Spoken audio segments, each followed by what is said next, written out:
Here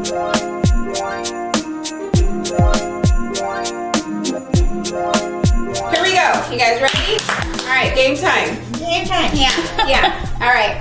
Thank you so much for joining us here on Taking Mental Health Off the Shelf. Today we are going to be talking about getting rid of the scale. And so joining me today is Denise Dunn, and she is a licensed marriage and family therapist. Yes. And also it's Tholia Davila, and she is a dietitian. And we also have Lorriane Heterle, who is an LPCC.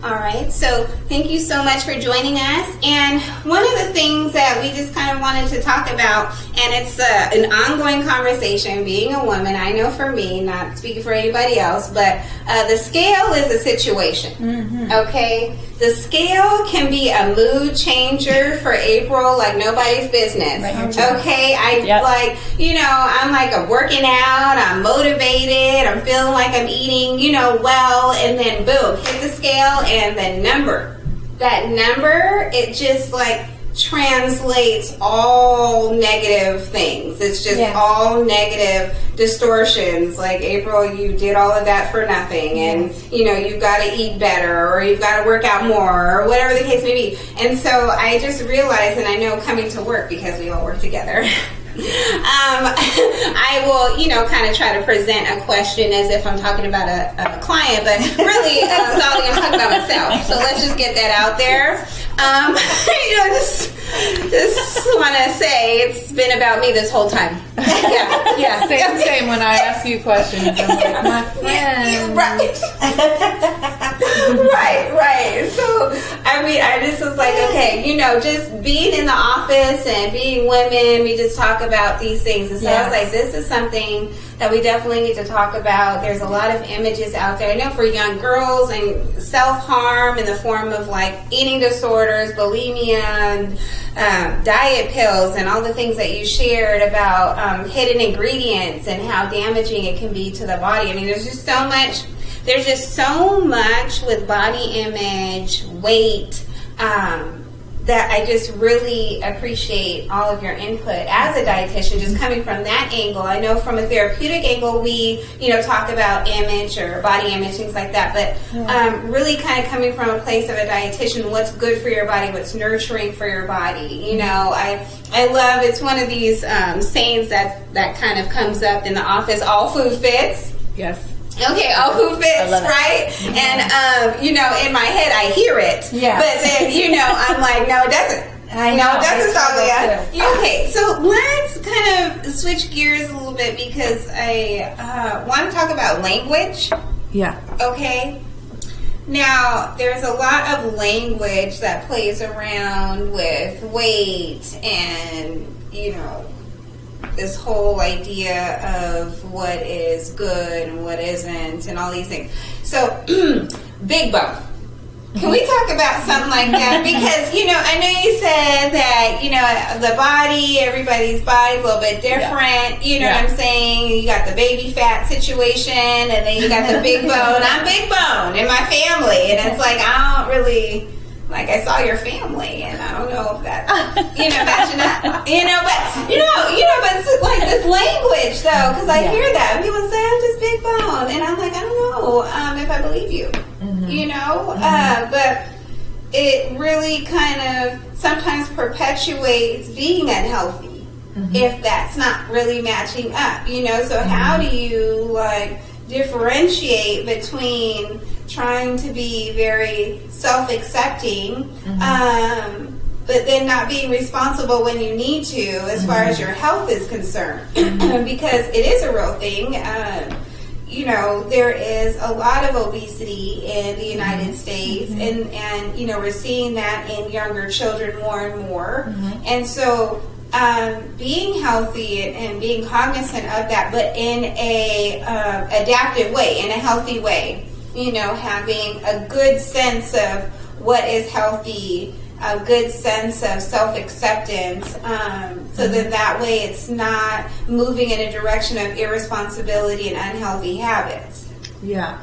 Yeah, so that kind of making excuses, I think what you're talking about for maybe unhealthy behaviors too. So, so when I'm counseling somebody, that's what I really want to focus on is let's think of the healthy habits, the healthy behaviors, the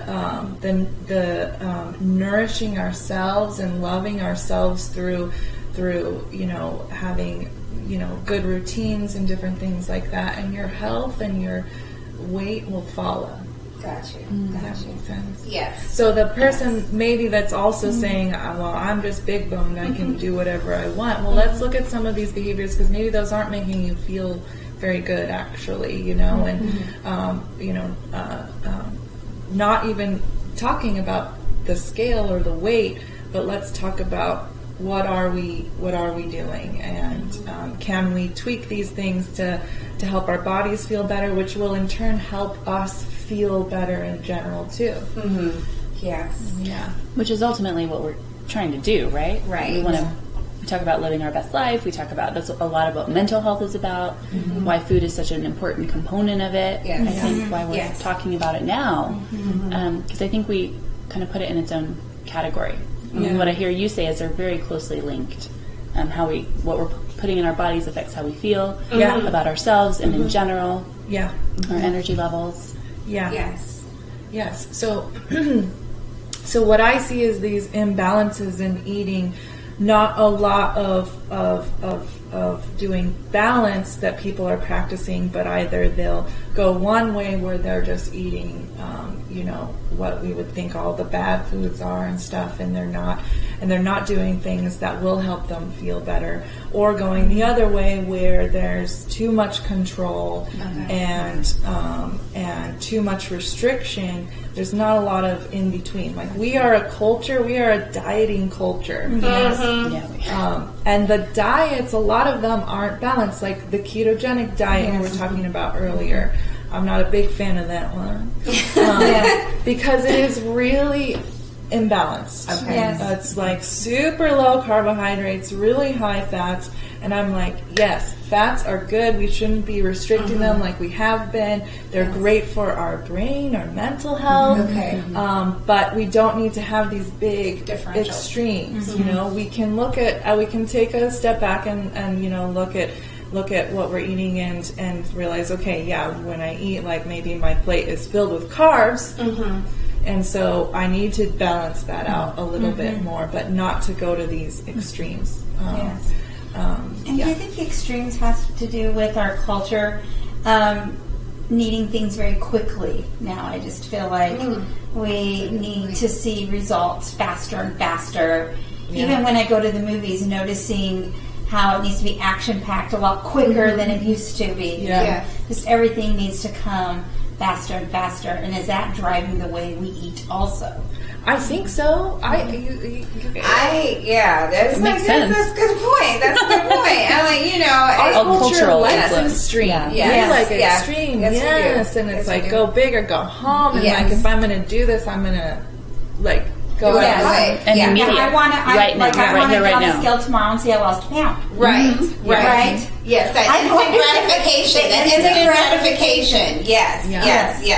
And that's why also we use the scale, because it tells us right away what's, it gives us information quickly. Yes. Right. Yes. But that information, I'm saying we're placing too much emphasis on. Yes. And I agree with that. and sometimes I have to ask people, are you really trying to be healthy, or are you really trying to be skinny? It's always nice to be around you. Thank you so much, my friend. Ditto. Love you. Anyways, thank you so much, you guys, for joining us on Taking Mental Health Off the Shelf. Get rid of your scale. Just do it. Just get rid of it. Right? Everybody's throwing it out. Smash it. It's so fun to smash it.